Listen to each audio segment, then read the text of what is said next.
Well, good evening, everybody. Salmon. Someone said salmon. Not sure where that's coming from. But welcome into 48 Weather Now. Let's see. I don't think the chat's working right. I don't think anybody commented salmon, but hey, I love salmon.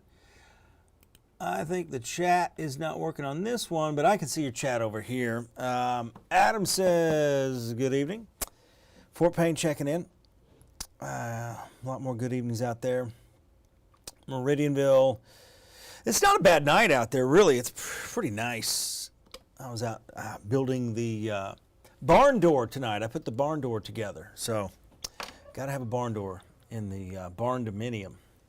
But overall, not a bad night. Last night we had some thunderstorms firing up. We've got a few out there tonight. In fact, let's go ahead and take a look at those.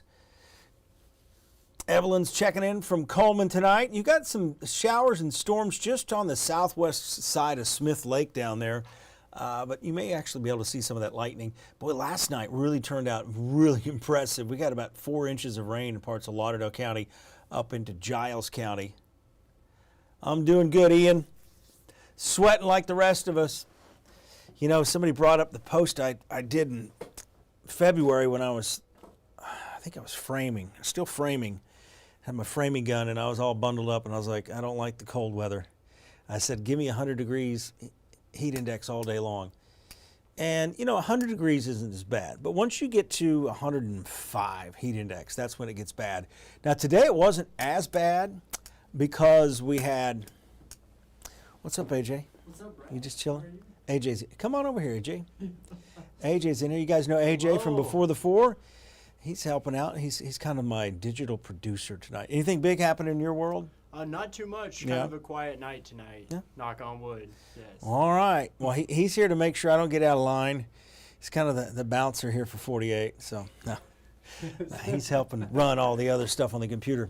But going back to last night, and the heat index today wasn't as bad because we had more clouds. We had these rain-cool boundaries from the thunderstorms we had last night, and that's one thing you don't always see. So we didn't quite reach 105 heat index, and I'm not going to complain. But having said that, I still hot tub just about every night when I get home from work. It's just part of my process of winding down for the night.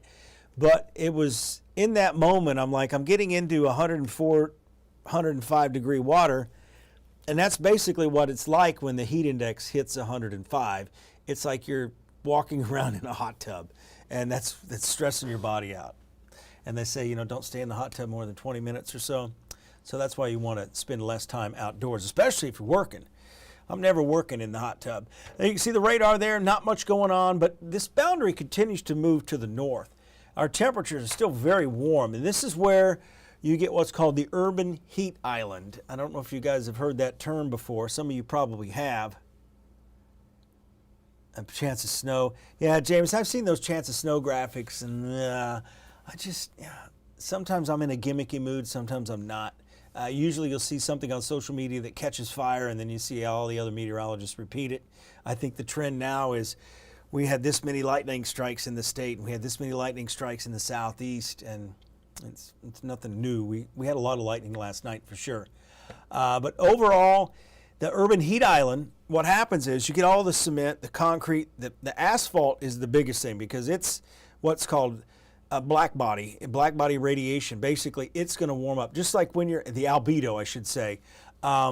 When you go to the beach, you get the white sand, it's not nearly as hot, but you get on that asphalt, it's really hot.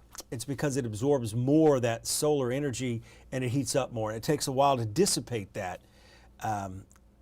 And what happens is the same thing with your bricks on your house. It's not very comfortable, even after sunset, a couple of hours on the west side of your house, if it's been in full sun, because you can just feel the heat radiating off of the building. So you get that in larger quantities in bigger cities, and it takes longer to cool down. And it's been a proven fact. You can actually get, and Atlanta deals with this quite a bit. They're a much larger metropolitan area, but you can actually get the heat. You get actually a microclimate because you get slightly cooler air on the outside of the city, and it almost makes like a convective oven. So everything starts rising, the heat rises in the city, and you can enhance the rainfall rates there. So that's something to think about. I'm going to show you a cold front, and I know it's mean of me because it's not coming here. But take a look at the front to the north. Chicago, man, that'd be nice. 65 there, Green Bay 61, Minneapolis 68. But their humidity is sky high up there because all those cornfields up in Iowa, Illinois, Indiana, they are all sweating. So I guarantee you these temperatures around the cornfields are a lot warmer than that. And what that is called evapotranspiration. And I've mentioned that a few times. Yeah, I'd take fall for maybe 3 days and then come back to summer. My perfect temperature is pretty much about 75 to 85, and with dew points in the 60s. That's it. You get above that. I don't golf when the heat index is over 90. I just make that a point. Let's get back to the weather here. We've got a lot of that rain is slowly rolling. I say rolling because it's kind of rotating a bit from Louisiana into East Texas. And I will say there was a lot of social media hype regarding this storm system. It still has the potential for some flooding rain into Louisiana, and I think as this stalls out, they'll see more of that. Rip currents are still an issue along the Gulf Coast, but what's happening around here, this tropical moisture surging north, you could really see it on radar earlier today, and as it moves north, it's going to really saturate the air, and these overnight lows may actually be a little bit warmer due to that, especially in the inner cities, because there's so much moisture. Usually you can't cool down below the dew point. So the overnight lows are usually your indicator. So that's why I think we're probably looking at probably 76, 77 for overnight lows, especially for places like Huntsville, Muscle Shoals, Decatur, probably even Athens.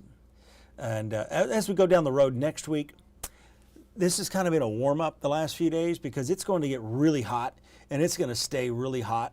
And we don't have much rain in the forecast Wednesday, Thursday, probably Friday or Saturday of next week. So that's going to be some strong heat. That's going to lead to higher utility bills. And it's that time of year. And probably going to have to start watering the yard, irrigation a little bit more. Thankfully, we've had enough rain. I haven't run my irrigation all summer. So that's good. Of course, I've got holes in my irrigation because of my garage. I dug holes in it. But I'll be back with another look at your forecast. We'll talk about the chance of rain coming up for the next few days on into the weekend. In fact, we'll go hour by, and you know what? Yeah, we're going to go hour by hour through tomorrow and then talk a little bit more about your weekend coming up after the break. You got to stick around. It's 1 minute.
All right, we're back. I'm going to share some of your comments here. Yeah, storms right now they're from this it's hard to call it a tropical wave. It's the tropical air mass that this wave has brought in. It's moving due north. Yeah, we do need some rain out there. Almost melted dry. You know, that's the thing. Even with air conditioning, if your car's not in a garage covered up, it takes a good 10 minutes to cool off, and everything inside feels like it's melting out there. It's just that hot, and it's uncomfortable.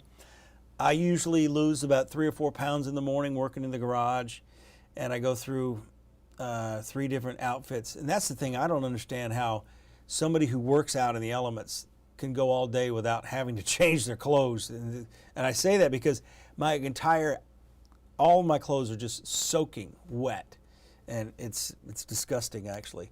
But the difficult thing, I don't mind the heat so much and the humidity, but it's when I got to get in my suit and I leave for work. It just feels the home edition. Yeah, I've started build. The cabinets are coming together. I've got them all built. I need to sand and primer the cabinets. I hope I can do that tomorrow, and then I'll spray them probably this weekend. The only concern I have is the high humidity, but we're going to do it anyway. We're going to study up on that high humidity and spraying cabinets, and then we'll get the electrical working, then we'll get air conditioning going in there. Then we'll be in good shape. All right, let's get back to the forecast here. There's your 10-day. Once again, we'll go through this. 93 tomorrow. It'll feel like 100 degrees. The storm chances are coming up, and let's get into that. And again, really hot next week. Here's your forecast hour by hour. I think we get past 11 o'clock, we start to see the thunderstorms. We're going to see just, these storms are just going to be rain bombs, so to speak. They're just going to be heavy rain producers, but they're not going to get to everybody. So let's fast forward here to about noon tomorrow. Notice all the activity. Everything's coming in from the south to the north, fairly isolated initially, but I think this is going to lead to more clusters of these showers and storms. And right now the model favors areas along and east of I-65, probably hitting the Huntsville metro area sometime between 5:30 and 7:30 in the evening, and that will produce a lot of rain. Again, some of you get 2 inches of rain in 30 minutes. If it sticks around an hour, you'll get 4 inches because there's just so much water in the air. And you're going to see a lot of low clouds out there too. So next 3 days, we stick in the 90s. Rain chances pretty good all the way through Sunday. Watch out for the lightning out there. Appreciate you guys tuning in. I got radio to do, and then we got a show to do tonight at 10 o'clock. A newscast. It's not a show, right? Well, appreciate you guys tuning in, and I'll see you tomorrow. Friday night. It's always a struggle to get viewers on Friday night, so tune in. Again, I say that because Friday night's like the least watched TV and social media because everyone's out and about. It's Friday night. They're not stuck working the evening shift. I'll see you guys later. You have a good one.